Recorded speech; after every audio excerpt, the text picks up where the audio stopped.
Math Blast 1, Understanding Multiplication. Notice in the first box here, we're dealing with arrays. An array is a systematic arrangement of objects in rows and columns. Here I see that I have 2 rows of stars. So there's 2 equal groups.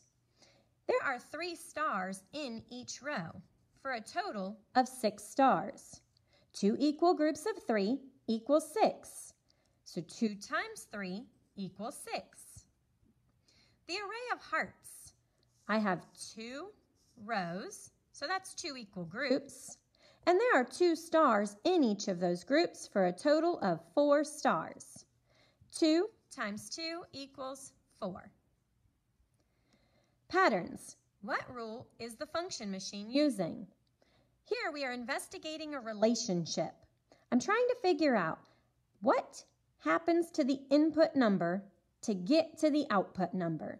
So when I see that there's a 10 as my input number, I need to figure out what do I need to do to that 10 to get to 5. I know I could subtract 5, and 10 minus 5 equals the output of 5. I can't say that's the rule until I make sure that that works all the way through the table. So checking 20 minus 5 is equal to 15, and 36 minus 5 is equal to 31. Since I'm subtracting 5 all the way through the table, I can state the rule as input minus 5 is equal to the output. Time. Write the time shown on the clock. When we are dealing with time, you'll notice there are 2 hands on the clock. There's a short hand and there's a long hand. We look at the shorthand to determine the hour. We look at the longhand to help us figure out the minutes. Time is written in hours and minutes separated by a colon. Looking at the shorthand, I can see that the hour is on the 3, so it's 3 o'clock. The minutes, my longhand here, is up at the 12, which tells me that it is o'clock, 0 minutes. That's the start of the new hour. Each little dot on the clock here is 1 minute, and if I count all the way around, there'd be 60 of those to start a new hour. Notice that there are 5 dots to get to each number, and I could count by 5s, 5, 10, 15, 20, 25, 30, 35, 40, 45, 50, 55, 60 minutes in each new hour. The time shown on our clock here is 3 o'clock. Picture graphs.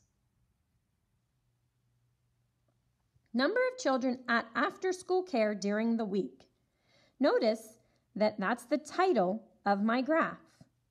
I have smiley faces representing the number of children for each day. What's really important for us to look at here is this key. Each smiley face is equal to 10 students.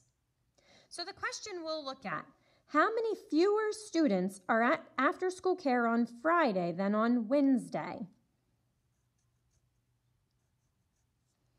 Well, let's see. On Friday, if I look, there are 3 smiley faces, 10, 20, 30 students. On Wednesday, if I look here, I have 10, 20, 30, 40, 50, 60, 70, 80 students. 8 groups of 10 is 80. So now, again, the question is how many fewer or how many less were on Friday than on Wednesday? I'm going to take 80 and subtract 30, and I'll find that there are 50 fewer students on Friday. I'll answer my question right in the box here.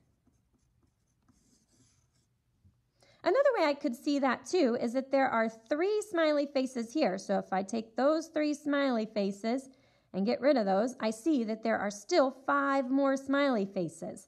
So Friday has 5 fewer smiley faces, 10, 20, 30, 40, 50. 50 fewer students. Our last box, partitioning shapes. Partition the shape into 2 equal parts. Write the area of each part as a unit fraction of the whole. Partition means to break apart here. Let's cut this with our pencil into 2 equal parts. Now they want us to write the area of each part as a unit fraction. A unit fraction is where the numerator is 1. It's 1 part out of however many parts there are. This is my denominator. So when I look at each part, I know that this part is 1 out of 2 parts in the whole. This part here is 1 out of 2 parts in the whole. So each area is 1/2 of the whole.